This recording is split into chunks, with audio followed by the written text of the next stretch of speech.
오늘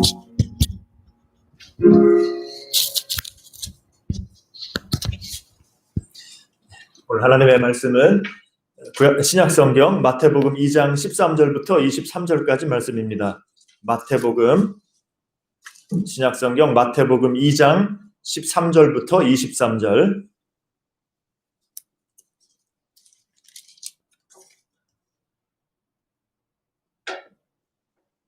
마태복음 2장 13절부터 23절까지 제가 봉독합니다. 그들이 떠난 후에 주의 사자가 요셉에게 현몽하여 이르되 헤롯이 아기를 찾아 죽이려 하니 일어나 아기와 그의 어머니를 데리고 애굽으로 피하여 내게 이르기까지 거기 있으라 하시니 요셉이 일어나서 밤에 아기와 그의 어머니를 데리고 애굽으로 떠나가 헤롯이 죽기까지 거기 있었으니 이는 주께서 선지자를 통하여 말씀하신 바 애굽으로부터 내 아들을 불렀다 함을 이루려 하심이라. 이에 헤롯이 박사들에게 속은 줄 알고 심히 노하여 사람을 보내어 베들레헴과 그 모든 지경 안에 있는 산의 아이를 박사들에게 자세히 알아본 그때를 기준하여 2살부터 그 아래로 다 죽이니 이에 선지자 예레미야를 통하여 말씀하신 바 라마에서 슬퍼하며 크게 통곡하는 소리가 들리니 라헬이 그 자식을 위하여 애곡하는 것이라. 그가 자식이 없으므로 위로받기를 거절하였도다 함이 이루어졌느니라. 헤롯이 죽은 후에 주의 사자가 애굽에서 요셉에게 현몽하여 이르되 일어나 아기와 그의 어머니를 데리고 이스라엘 땅으로 가라. 아기의 목숨을 찾던 자들이 죽었느니라 하시니 요셉이 일어나 아기와 그의 어머니를 데리고 이스라엘 땅으로 들어가니라. 그러나 아켈라오가 그의 아버지 헤롯을 이어 유대의 임금됨을 듣고 거기로 가기를 무서워하더니 꿈에 지시하심을 받아 갈릴리 지방으로 떠나가 나사렛이란 동네에 가서 사니 이는 선지자로 하신 말씀에 나사렛 사람이라 칭하리라 하심을 이루려 함이로라. 아멘. 오늘 주일 오전 예배에 나오신 여러분을 주님의 이름으로 축복하고 환영합니다. 함께 오늘 마태복음 말씀을 가지고 우리 예수님의 그 탄생이 어떤 의미를 갖는가 또 함께 나누고자 합니다.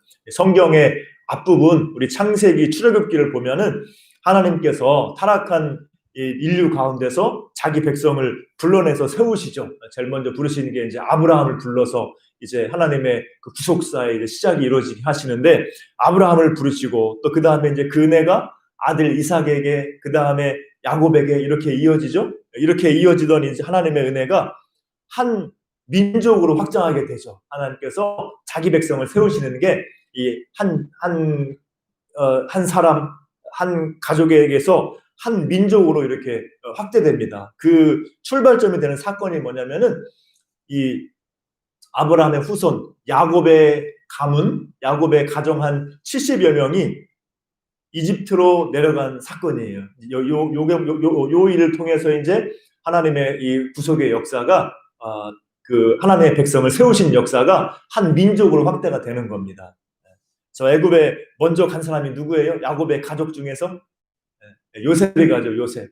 지금도 가족 중에 한 명이 어디 가서 잘 돼가지고 딱 부르면 가족 다 갈 수 있지 않습니까? 그런 것처럼 이제 요셉이 먼저 우여곡절 끝에 고난 가운데 애굽에서 하나님의 함께하심으로 총리가 되었죠. 그래서 이제 그 애굽에서 요셉이 총리가 됨으로 가족을 다 부르는 거죠. 자기 아버지 야곱을 비롯해서 야곱의 야곱의 자식들, 이 12명의 자식들과 그 며느리들과 온 가족이 야곱 가문 70명이 애굽으로 내려가게 됩니다. 이집트로 내려가게 되는 거예요. 거기서 어떻게 하는 겁니까? 그 70명의 야곱의 후손이 나중에 400년 뒤에는 이스라엘 민족으로 200만 정도 되는 이스라엘 민족으로 성장하게 불어나게 되는 거예요.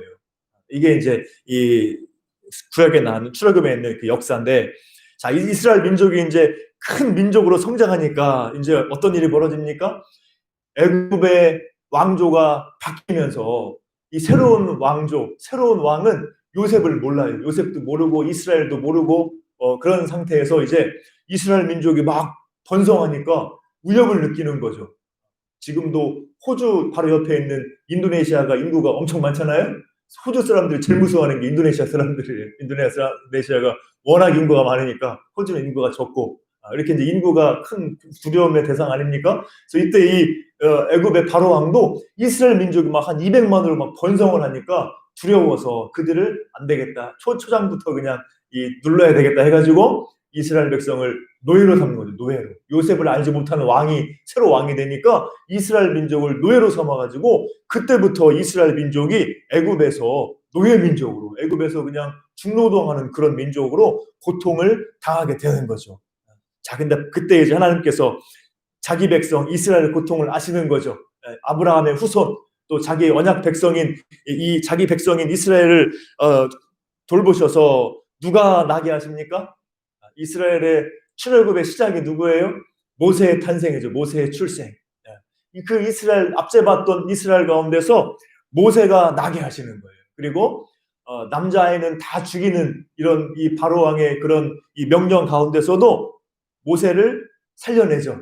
하나님께서 모세를 살게 합니다. 그 갈대 상자에 이렇게 넣어서 나일강에 놓아서 모세가 살게 하고 모세가 애굽의 왕자가 되게 하고 그래서 이제 후에 그 모세를 통해서 이스라엘을 애굽에서 이끌어내는 그런 놀라운 역사를 이루시죠. 이게 바로 출애굽의 역사죠. 자, 이게 바로 구약에 나타난 하나님의 구원의 역사예요. 자기 백성을 구원해내시는 자기 백성을 세우시는 하나님의 구원의 역사, 이게 바로 출애굽의 역사입니다. 출애굽의 역사는 구약에 나타난 하나님의 구원의 역사. 자, 그런데 오늘 본문이 마태복음은 그러면 신약 시대에 나타난 하나님의 구원의 역사가 있는데 무엇이냐? 바로 이 신약의 시대에는 이 새로운 시대에는 예수 그리스도를 통해서 구원의 역사가 이루어진다는 것을 보여주고 있는 겁니다. 출애굽의 역사는 구약의 하나님의 구원의 역사고 이제 신약의 시대, 새로운 시대는 온 인류를 구원하는 새로운 구원의 역사는 예수님을 통해서 이루어진다라는 것을 보여주는 게 이 마태복음의 말씀이에요. 그런데 오늘 읽은 본문 말씀 2장 13절부터 23절 요 말씀은 예수님의 아기 때 얘기를 하고 있는 거죠. 예수님의 아기 때 애굽에 내려갔다가 올라온 얘기를 하고 있지 않습니까? 이 예수님의 그 어린 시절의 아기 때의 이야기를 무엇에 빗대어 설명하고 있냐면은 구약의 출애굽기에 모세와 출애굽에 빗대어 가지고 설명하고 있는 거예요. 오늘 본문이 그런 의미를 가지고 있는 겁니다. 오늘 예수님의 그 복음서에 예수님이 어릴 때 애굽으로 내려갔다가 올라온 얘기를 하고 있는데 그 답은 뭐냐? 바로 예수님의 어린 시절의 이야기, 애굽에 내려갔다가 올라온 이야기를 통해서 예수님을 모세와 출애굽에 빗대어서 우리에게 보여주고 있다는 겁니다. 자, 오늘 말씀을 보면은 이제 아기 예수님이 메시아로 태어나셨죠. 탄생하셨죠. 인간의 육신을 입고 성육신하셔서 기적으로 동정녀 마리아에게 통해서 우리에게 나셔서 아기 예수로 오셨습니다. 그 역사를 알고 이제 하나님의 그 인도를 따라서 누가 찾아와요? 동방박사들이 찾아오죠. 동방박사들이 요 앞에 얘기가 이제 동방박사 얘기예요. 동방박사들이 아기 예수 유대인의 왕으로 오신 이를 찾아옵니다. 그래서 이제 그들이 찾아오니까 예루살렘에 난리가 났죠. 와, 유대인의 왕으로 나신 이를 찾아왔다. 지금 버젓이 헤롯 왕이 왕으로 있는데 아니 또 감히 무슨 유대인의 왕이야. 유대인의 왕으로 나신 누가 태어났다는 사실이 막 전해지니까 동방박사들이 오니까 온 유대와 예루살렘이 난리가 난 겁니다. 그 중에서 제일 뜨끔한 사람은 누구겠어요? 헤롯이죠, 헤롯. 지금 내가 왕인데 나 말고 또 유대인의 왕이 또 태어났다고? 이제 헤롯 왕이 너무나 당황했겠죠, 속으로. 그렇지만 이제 겉으로는 아닌 척하면서 동방박사들에게 부탁하는 거죠. 가서 자세히 알아보고 베들레헴이라고 하니까 가서 자세히 알아보고 나한테도 알려달라. 왜 알려달라고 합니까? 사전에 그냥 죽이려고 하는 계략이 있었던 거죠. 그런데 그 동방박사들이 꿈에 하나님의 지시하심을 받고 헤롯에게로 가지 않고 돌아가지고 그냥 자기 고향으로 돌아가 버립니다. 자, 그래서 이제 그 헤롯이 이제 그 얘기를 듣고 어떻게 하는 겁니까? 이제 누군지는 모르니까 이 베들레헴 지경에 저 유대 지경에 이제 한 아기가 태어났는데 유대인의 왕으로 났다고 하는데 누군지는 모르고 하니까 헤롯이 오늘 말씀에서 어떻게 지시를 해요? 2살 아래 동방박사들이 왔던 때를 기준으로 해가지고 2살 아래로 다 죽이라는 거죠. 그래서 유아 살해가 일어나게 되는 겁니다. 자, 그런데 요 헤롯이 이렇게 명하기 전에 오늘 본문 말씀에서 어떤 일이 벌어져요? 요셉에게 천사가 나타나죠. 오늘 말씀 보면은 자, 요셉 주의 사자가 요셉에게 현몽에 와서 꿈에서 뭐라고 말합니까? 헤롯이 아기를 찾아 죽이려고 하니 일어나 아기와 어머니를 데리고 애굽으로 피하여 가 있어라. 이제 명령하죠. 그래서 이제 요셉이 즉시 순종하는 겁니다. 밤에 이제 지금 베들레헴에서 아기가 태어났는데 동방 박사가 왔다 갔는데 알려지면 안 되니까 이 밤에 몰래 이 천사의 말을 듣고 예수님과 또 요셉과 마리아가 애굽으로 내려가는 거예요. 이게 바로 오늘 얘기입니다. 자, 그리고 헤로드 왕이 죽기까지 애굽에 있었다는 것이죠. 15절 보면은 선지자를 통하여 말씀하신 바 애굽으로부터 내 아들을 불렀다. 이 말을 인용한 것은 애굽으로부터 내 아들을 불렀다. 이스라엘을 불렀다는 걸 말하는 거죠. 출애굽을 말하는 건데 또 그 여기서의 의미는 뭐냐면은 바로 예수님께서 애굽에 내려갔다가 다시 올라올 것을 이 선지자의 말씀 가지고 설명해주고 있는 겁니다. 그래서 오늘 본문에 헤로드 왕의 유아 사례가 나와 있고 예수님이 그 유아 사례 가운데 미리 하나님의 보호하심을 받아가지고 그 유아 사례에서 죽지 않고 건진받고 애굽으로 피난 갔다가 다시 돌아오는 이런 이야기를 하고 있죠. 오늘 말씀 보면은 다시 예수님이 이 헤롯이 죽은 후에 또 주의 사자 인도받아가지고 애굽에서 이스라엘 땅으로 돌아오는 것을 볼 수가 있습니다. 그래서 이 얘기는 누구의 얘기하고 유사합니까?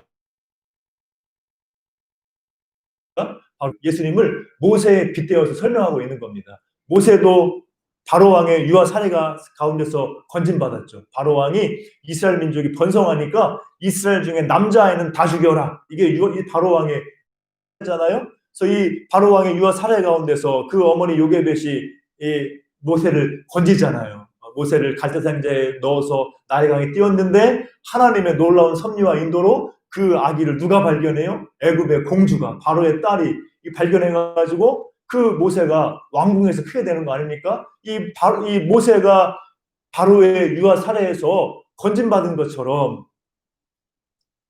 오늘 본문에서 예수님은 헤로드 왕의 유아 사례에서 건진받는 거예요. 하나님의 은혜 가운데 하나님이 지시하시고 보호하셔가지고 애굽에 피했다 오면서 헤로드 왕의 유아 사례에서 보호를 받고 생존하게 되는 겁니다. 모세와 같은 거죠. 예수님을 모세에 빗대어서 설명하고 있는 거예요. 자, 그리고 모세가 이스라엘 백성들을 구출해내기 위해서 출애굽하기 위해서 애굽에 내려갔다가 다시 끌고 나오죠. 출애굽을 하는 것처럼 예수님도 애굽으로 내려갔다가 다시 하나님의 인도를 받아가지고 이스라엘 땅으로 돌아오는 거죠. 출애굽을 의미하는 거예요. 그래서 예수님의 이 어린 시절의 이야기를 통해서 예수님을 모세와 출애굽의 역사에 비유하고 있는 거예요. 예수님을 모세에 비유하고 예수님의 구원의 역사를 모세의 출애굽의 역사에 빗대어서 오늘 설명하고 있는 것을 볼 수가 있습니다.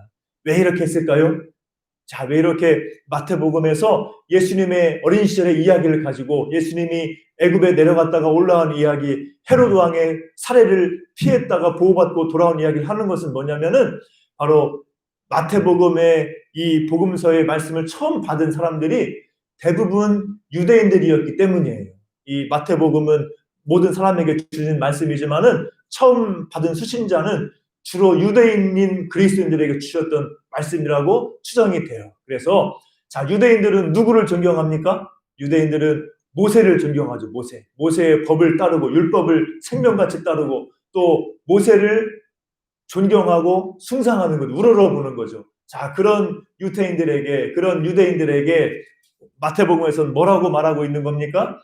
이제 예수님께서 새로운 모세로 구원자로 오신 거다. 이 모세를 통해서 이스라엘의 놀라운 구원의 역사가 일어난 것처럼 이제 이 새 시대에는 예수님께서 메시아가 돼서 예수 그리스도께서 새로운 모세로 봐라, 예수님도 모세와 같지 않느냐, 새로운 모세로서 오셔서 우리를 구원해낸다. 이 새 시대에는 새로운 출애굽의 역사는 메시아 예수님을 통해서 이루어지는 거다. 예수님이 새로운 모세고 예수님이 새로운 구원의 역사를 이루는 분이다. 새 시대의 구원의 역사는 새로운 구원의 역사는 예수님으로 말미암는다. 이 얘기를 유대인들에게 해주고 있는 거예요. 그러면서 유대인들이 예수님이 메시아고 예수님이 모세를 뒤를 잇는 모세를 대체하는 구원자라는 사실을 유대인들에게 밝히 알려주고 있는 겁니다. 그래서 오늘 말씀처럼 예수님의 탄생은 새로운 구원의 역사를 이루었다는 의미를 가지고 있는 거예요. 예수님의 탄생은 구원의 새로운 역사를 말하는 겁니다. 구약 때 모세를 통한 출애굽의 역사가 있었다면은 이제 새로운 시대 온 인류를 구원하는 새로운 구원의 역사는 예수님의 탄생으로 말미암는다는 것을 오늘 본문에서 우리에게 보여주고 있는 거예요. 자, 오늘 본문에서 우리가 잘 알 수 있지 않습니까? 자, 구약에서 여호와께서 이 아기 모세를 바로 왕에서 건져서 출애굽의 지도자로 삼으신 것처럼 오늘 본문 말씀 보면 이 신약의 시대에는 하나님이 아기 예수를 헤로드 왕의 그 유아 사례에서 건져서 인류의 구원자로 세우시는 거죠. 또 오늘 말씀 보면은 자, 모세가 그 바로의 압제 아래 고통받던 이스라엘 백성들을 애굽에서 끌어내서 약속의 땅 가나안으로 인도하셨는데 이제 오늘 말씀에서는 예수님이 죄로 인해 고통받는 인류를 죄와 세상에서 건져서 어디로 인도하시는 거예요? 영원한 하나님 나라로 새하늘과 새 땅으로 인도해 가시는 겁니다. 이런 의미에서 예수님은 새로운 모세, 새로운 구원자가 되시는 거예요. 모세는 여호와 하나님과 이스라엘 백성이 맺은 옛 언약의 중보자가 되는 것이고 예수님은 하나님과 죄인된 인류를 화목하게 하는 새 언약의 중보자가 되시는 거예요. 오늘 2장 이 후반부 말씀은 바로 그 얘기를 하는 겁니다. 예수님이 새 언약의 중보자, 예수님이 새로운 구원자, 예수님이 새로운 모세, 예수님이 새 시대에 우리 인류를 구원할 그런 이 구원의 역사를 이루신 분으로 우리에게 분명히 말씀하고 있는 겁니다. 그래서 이스라엘 백성들이 이렇게 구약에서 모세를 통해서 구원의 은혜를 입고 이 놀라운 그 하나님의 그 역사를 맛보고 홍해가 갈라지는 기적을 맛보고 하늘에서 내리는 만나와 메추라기를 먹고 구름 기둥과 불 기둥으로 인도함 받고 가나안 땅에 들어가 은혜를 누리는 것 이런 놀라운 은혜를 받은 것처럼 마찬가지로 이 신약의 시대 이 새 시대에 우리들은 누구를 통하여서 은혜를 받습니까? 새로운 모세 예수 그리스도를 통하여서 예수 그리스도께서 나시고 이 세상에 오시고 우리 위해 죽으시고 부활하심을 통해서 우리들도 이스라엘 백성이 누린 것 같은 하나님의 백성 은혜를 받아 누리는 줄로 믿습니다.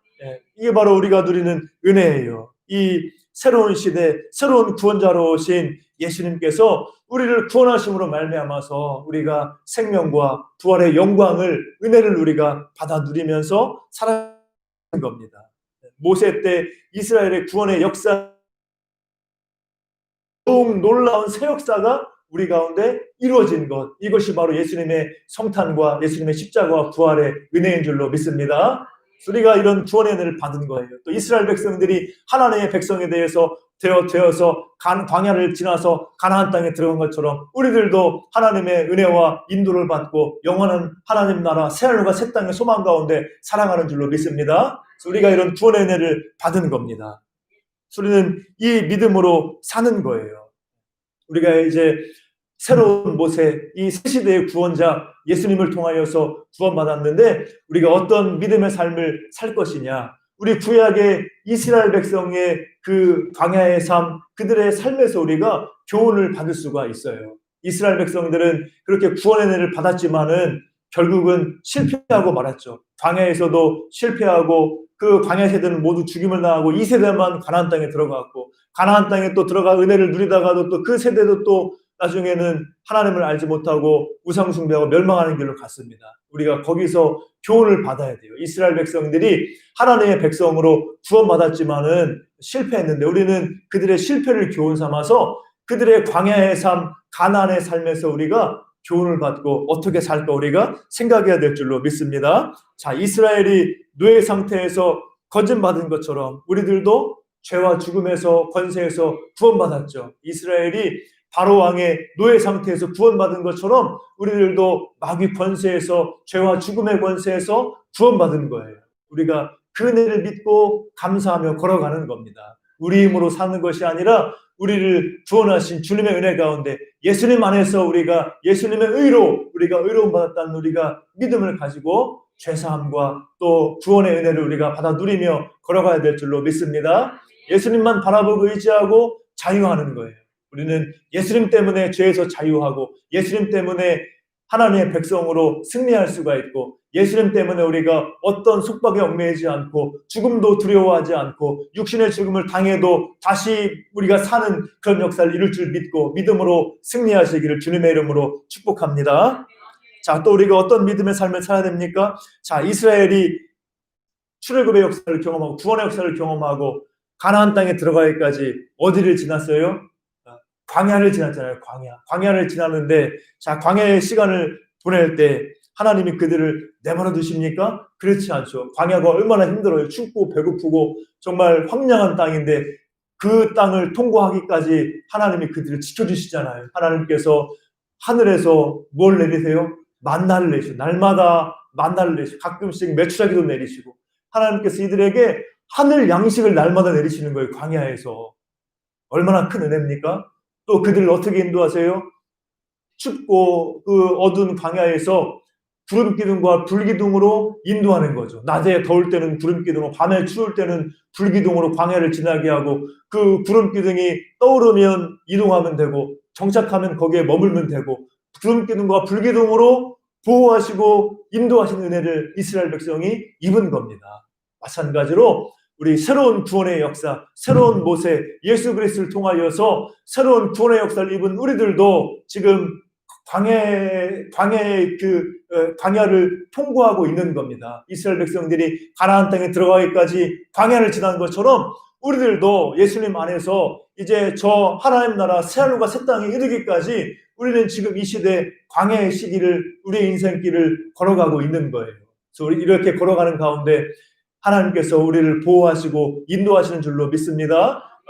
구약에서, 출애굽에서, 광야에서 하나님께서 이스라엘 백성 인도하신 것처럼 우리들도 하나님 인도하는 걸 하고 계신 거예요. 지금 우리 인생길이 광야와 같지만은 하나님 우리에게 날마다 하늘 양식을 주시는 겁니다. 우리에게 일용할 양식도 공급해 주시고 또 날마다 무엇을 주시는 거예요? 하늘의 양식을 공급해 주시는 거예요. 뭡니까? 말씀과 기도의 은혜예요. 우리가 날마다 하나님께로부터 일용할 양식을 공급받고 날마다 나아가서 만나를 주는 것처럼 하늘 양식을 우리가 공급받아서 살 수 있기 때문에 광야 같은 인생길을 우리가 승리하면서 만족하면서 살아갈 수가 있는 겁니다. 우리가 그 은혜를 누려야 될 줄로 믿습니다. 이스라엘 같이 불평하고 불신앙으로 죄 범죄하지 말고 우리들도 광야 같은 인생길을 살아가지만은 저 새하늘과 새 땅에 들어가기까지 하나님의 주시는 하늘의 양식, 그 만나를 우리가 공급받고 살아야 될 줄로 믿습니다. 그 양식을 얻으려면 어떻게 되는 겁니까? 날마다 나가야 되는 것이죠. 광야에서 이스라엘 백성들이 날마다 하늘의 만나를 얻으려면 어떻게 되는 거예요? 날마다 나가야 돼요. 한꺼번에 막 잔뜩 싸놓고 먹을 수 있는 게 아니고 날마다 만나는 내려요. 그리고 이스라엘 백성이 날마다 나가서 만나를 모아서 먹게 되는 겁니다. 물론 안식일 전날에는 2배로 내리고 했었죠. 자, 이렇게 이스라엘 백성들이 광야에서 하늘의 양식을 날마다 나가서 주어서 먹은 것처럼 우리들도 날마다 하나님 앞에 말씀과 기도 앞으로 우리가 나아가서 하늘 양식 공급받고 살아야 될 줄로 믿습니다. 자, 이게 바로 구원의 역사를 받은 우리가 이 광야길을 지나면서, 광야 같은 인생을 지나면서 걸어야 될 믿음의 삶이에요. 우리는 날마다 하늘 양식을 주우러 나가고 먹어야 되는 겁니다. 그래서 날마다 여러분들이 말씀과 기도로 살아가시기를 주님의 이름으로 축복합니다. 네, 말씀 붙들고 기도하며 걸어가는 것, 그게 바로 하늘 만나예요. 하늘 양식이에요. 일용할 양식만 우리에게 필요한 것이 아니라 우리에게는 더 중요한 게 뭡니까? 하늘 양식 만나예요. 네, 밥을 굶어도 말씀을 먹고 기도하리라 이런 마음이 있어야 됩니다. 물론 굶는 게 쉽지 않죠. 저도 엄청 배고파 하는데 양식도 필요하지만은 우리 육신의 양식보다 더 중요한 건 하늘의 양식, 말씀과 기도로 주님의 양식을 얻는 것이다. 이런 믿음으로 승리하시길 바랍니다. 날마다 말씀의 양식을 먹고 날마다 기도하고 때마다 일마다 기도하며 걸어가는 거예요. 여러분들이 모든 순간순간에 또 어려운 순간에 주님 앞에 기도하면서 인도받을 수가 있습니다. 오늘 말씀 보면은 오늘 우리 출애굽의 역사를 보면은 이스라엘 백성들이 광야에서 하늘 양식도 공급받고 또 어떤 은혜가 있어요? 구름 기둥과 불 기둥으로 보호해 주시는 거죠. 인도해 주시는 거죠. 구름 기둥이 떠오르면 출발하고 머무르면 머물면 되는 거예요. 그렇게 인도하시는 거죠. 마찬가지로 우리의 삶에도 하나님의 인도하심이 있습니다. 말씀과 기도 가운데 걸어갈 때 하나님께서 우리를 인도해 주시는 거예요. 그래서 우리가 날마다 말씀과 기도 가운데 주님 바라보고 걸어가면서 주님께서 우리에게 주시는 말씀을 따라서 또 동행하며 인도받기를 주님의 이름으로 축복합니다. 어느 대학교 교수님이 기독교학과 교수님이에요. 그리고 이제 그 학교에서 교목을 겸하고 있습니다. 교목실장을 겸하고 교목이면서 이제 기독교학교 교수로 계신 분인데 한 번은 이제 총장님이 전화가 온 거예요. 기독교 미션 스쿨이니까 총장님이 이제 교목 이 교수님한테 전화를 한 겁니다. 지금 이제 갑자기 대학 총장 협의회가 있는데 내가 지금 갈 수가 없는 상황이니까 나 대신 총장 대리로 우리 목사님, 우리 교수님이 좀 다녀오라고 이 부탁을 한 거예요. 그래서 이제 이 교수님이 이제 이 교목 목사님이 총장을 대리하잖아요. 총장 신분으로 총장을 대신해서 총장 협의회에 가야 되는 겁니다. 그러니까 갑자기 그 부탁을 받고 나니까 너무 부담스럽더래요. 지금 자기는 그냥 평 교수고 연륜도 있고 이런 총장님들 만나야 되고 그분들 만나기가 조금 버겁고 부담스럽고 해가지고 기도를 했대요. 하나님 어떻게 됩니까 하면서 이제 주님께 기도하고 도와달라고 하고 잘 감당하고 올 수 있도록 기도했다고 해요. 그렇게 기도하고 이제 마음에 좀 편함을 가지고 잘 다녀오셨다는 거죠. 별일 아니었다는 거죠. 별일 아닌데 이제 마음에 부담되고 두려운 거죠. 그러니까 그때 하나님께 기도할 때 하나님이 인도해 주신다는 거죠. 우리들도 이렇게 기도하며 걸어가는 삶, 이게 바로 성령 하나님의 인도를 받는 삶인 줄로 믿습니다. 그래서 우리가 이 이스라엘 백성들 같이 이 구원의 역사를 입은 사람들로서 우리가 지금 광야길을 걸어가는데 인생길을 걸어가는데 날마다 말씀과 기도로 하늘의 양식을 공급받고 말씀과 기도 가운데서 구름기둥과 불기둥으로 인도함 받는 그런 은혜를 맛보며 걸어가는 여러분 되시기를 주님의 이름으로 축복합니다. 자, 오늘 본문에서 이제 예수님께서 이렇게 새로운 모세, 새로운 구원자로 오셔서 이제 우리를 구원하셨고, 이제 우리는 이제 그 주님의 은혜 가운데서 이제 이 광야 같은 인생길을 지나고 이제 가나안 땅, 우리의 영원한 하나님 나라, 새하늘과 새 땅에 들어갈 소망을 가지고 살아가게 되는 겁니다. 우리가 그 은혜가 힘입어서 우리가 살아가는 것인데 오늘 본문에서 자 이렇게 새로운 모세 또 새로운 구원자로 오신 예수님이 이제 이스라엘 땅으로 들어가시죠. 이스라엘 땅으로 들어가셔서 이제 어디로 갑니까? 이제 하나님이 인도해 주시죠. 이스라엘 땅으로 들어가는데 22절을 보면은 꿈의 지시하심을 받아 갈릴리 지방으로 떠났다 말씀하고 있죠. 헤롯 왕의 또 아들이 유대 임금됨을 되었음을 듣고 이제 요셉이 두려워하는 거 아닙니까? 요셉이 이제 이 아기 예수를 데리고 이제 이스라엘 땅으로 가야 되는데 자기 고향인 유대 땅으로 가고 싶은데 거기 헤롯 왕의 아들이 또 유대의 또 왕으로 있어요. 그러니까 두려운 거예요. 또 이 아기 예수를 또 혹시 메시아로 알고 또 죽이는 게 아니냐 싶어서 두려워하니까 꿈에 어디로 가라고 합니까? 갈릴리 지방으로 가라는 거죠. 그래서 나사렛이라는 동네에 갔다 이렇게 오늘 23절에서 말씀하고 있어요. 그래서 나사렛 사람이라 이렇게 예수님이 불리게 된 거죠. 그래서 23절 보시면은 나사렛 사람이라 칭하리라 하신 말씀을 이루려 함이로라. 예수님이 이제 이스라엘 땅으로 돌아가는데 저 왕들이 살고 그냥 지체 있는 사람들이 사는 유대 땅으로 간 것이 아니라 저 이스라엘의 변방, 북쪽 변방, 갈릴리 호수 주변에 갈릴리 나사렛으로 들어가서 나사렛에서 자라남을 통하여서 나사렛 사람이라 그렇게 칭함을 받게 되었다는 것이죠.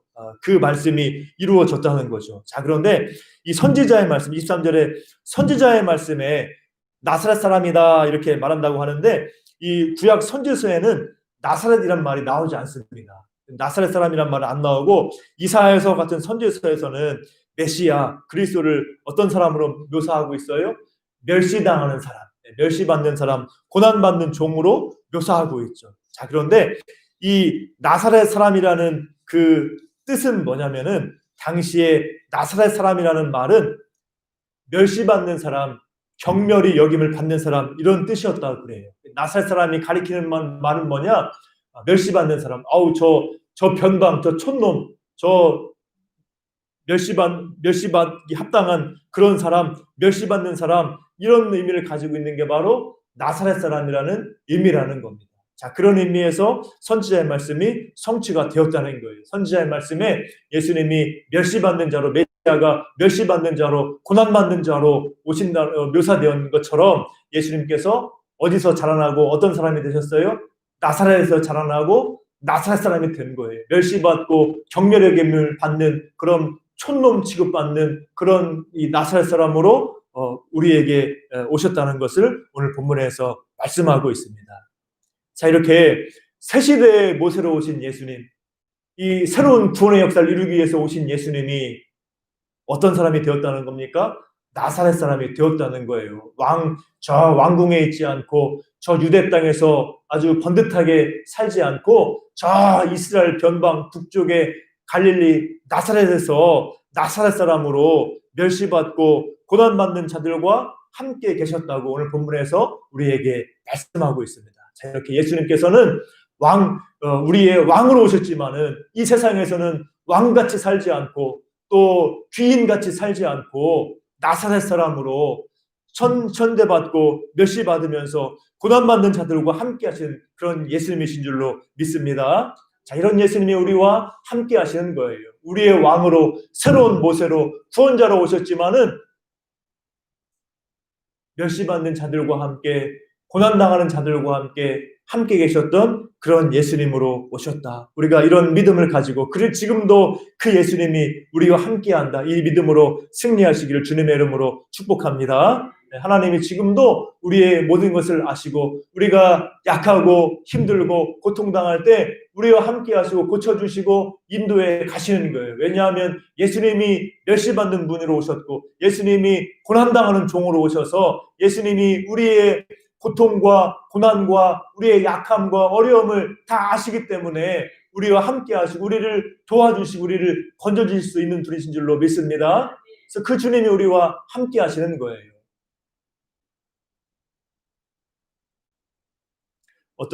지금 이제 이 청년들 선교사역을 잘하는 분이 있는데, 자, 이분이 본래부터 이렇게 이 믿음과 열정이 있는 분이 아니라, 본래는 굉장히 아무래도 어린 시절을 보낸 사람이에요. 이분이 이제 아버지가 정신지체 장애입니다. 아버지가 장애인데 엄청 심한 장애예요. 완전히 정말 언어 소통이 안 될, 말 자체가 안 통하는 그런 이 지체 장애인 아버지를 두었어요. 그리고 어머니도 일자 무시키고 그냥 교회만 열심히 다니는 어머니. 그래서 그냥 막 기도할 때 그냥 막 뭔 소리도 알지 못하게 막 이 마귀 새끼 하면서 막 기도하는 그런 어머니를 둔 이런 아들이었습니다. 그래가지고 이제 그런 어려운 환경에서 컸죠. 아버지하고 소통이 안 되는 그냥 이런 아버지를 두고 있죠. 그 가난하고, 그러니까 얼마나 가난하고 헐벗었겠어요. 엄마가 그냥 혼자 일하면서 품팔이하면서 이 아들을 키웠을 거 아닙니까? 그 고통 속에서, 가난 속에서 이 아들이 제대로 자라날 리가 없죠. 상처와 원망과 이런 분노 속에 자라가지고 이제 군대 가가지고 자살을 기도합니다. 자살. 너무나 힘들고 이제 상처가 있어가지고 군대에서 자살을 기도하는데 안 죽는 거예요. 나무에서 막 5m 위에서 뛰어내려도 안 죽었대요. 뛰어내렸는데 막 엄청나게 아팠는데, 아파 죽는 줄 알고 정신을 잃었는데 깨어나더라는 겁니다. 그래가지고 또 죽어도 안 죽고, 그래가지고 몇 번 자살 기도하다가 안 죽고 제대를 한 거예요. 군대에서 자살 기도하다 못 죽고 나와가지고, 이 사람이 이 옛날 전문대학에 이제 관광 통역 뭐 이런 영어 하는 거 이런 과에 다녔는데 뭐 공부나 제대로 했겠습니까? 공부도 못 하죠. 그러고 있다가 이제 가난하고 어려운 가운데 있다가 어머니가 예수 믿잖아요. 어머니가 그냥 그 새벽에 기도하고 그냥 무식하지만은 그 예수님 하면서 이 마귀 새끼 막 욕하면서 막 기도하고 그런 어머니의 그 은혜 때문인지 그 청년 시절에 예수님을 만난 거예요. 교회에서 여기 잘 데가 없어가지고 이 교회 저 교회 다니면서 자기도 하고 그러다가 예수님을 만난 겁니다. 그래서 예수님을 만나니까 변화가 돼가지고 지혜가 생기고 공부를 하기 시작해요. 공부를. 그래가지고 그때부터 이제 전공이 이제 그 통역 영어니까 영어 공부를 하는데 그 이제 막 늦은 나이에 막 20대 막 중반 후반이 돼가지고 얼마나 집중해서 공부를 했는지 영어에 이제 막 점점 막 능력이 나타나기 시작하는 거예요. 그래가지고 영어를 이제 잘해가지고 영어 학원 강사가 돼요. 그러면서 이제 아주 막 그 영어계 학원계에서 베테랑이 되는 겁니다. 그 상처받았던 청년이 그 공부했던 청년이 예수님 믿고 이제 열심히 공부해가지고 능력을 경험하고 이제 유명한 강사로서 쓰임받고 하다가 이제 내가 이런 은혜를 나 혼자 그냥 경험하고 놔두면 안 되겠다. 나같이 어려움 당하는 청소년들을 위해서 그들에게 내가 꿈을 주고 할 수 있다는 소망을 줘야 되겠다. 이런 믿음을 가지고 이제 그때부터 막 애들을 막 이제 애들이 모아서 신앙교육, 학교교육을 막 같이 막 시키는 거예요. 지금은 이렇게 대안학교 비슷하게 학교도 만들어서 아이들을 신앙으로 또 이 공부로 막 이렇게 키우고 있고 청소년들 위에게 얼마나 이 힘을 주는 메시지를 주는지 모릅니다. 왜냐하면 자기가 경험했기 때문에 자기가 청소년기에 얼마나 힘들었고 그 바닥에서 이 공부를 어떻게 잘하게 되었는가 이거를 다 알고 있잖아요. 그러니까 아이들이 막 이분의 말을 그냥 쏙쏙쏙 다 받아들이는 거예요.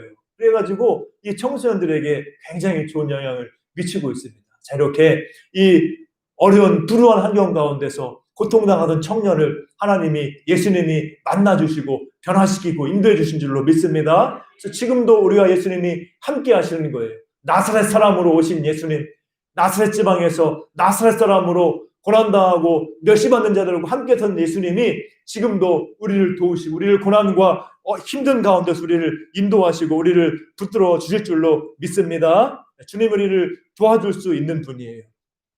자, 이렇게 우리들도 이렇게 지금 광야 같은 삶을 살아가고 있습니다. 이스라엘 백성들이 하나님의 놀라운 구원을 입어서 출애굽하였지만은 가나안 땅에 들어가기까지 광야의 삶을 광야의 길을 지났던 것처럼 우리들도 새로운 모세 예수님께서 오셔서 우리를 구원하심으로 말미암아 새로운 구원의 역사를 입었고 죄와 죽음의 권세에서 자유함을 입었지만은 영원한 하나님 나라 새하늘과 새 땅에 들어가기까지 우리들도 지금 광야 같은 인생길을 살아가는 줄로 믿습니다. 자, 이런 광야 같은 인생길에서 우리가 어떤 삶을 살아야 되겠습니까? 우리가 예수님을 믿는 믿음으로 우리가 살아나가야 될 줄로 믿습니다. 또 날마다 이스라엘 백성들이 경험했던 것처럼 날마다 하늘 양식을 사모하고 날마다 말씀과 기도 가운데서 하늘 양식을 공급받고 기도하는 가운데 말씀 가운데 구름 기둥으로 불기둥으로 인도함 받은 것 같이 성령의 인도하심을 받아서 우리가 광야 같은 세상에서 우리가 승리하며 인도받으며 걸어가야 될 줄로 믿습니다.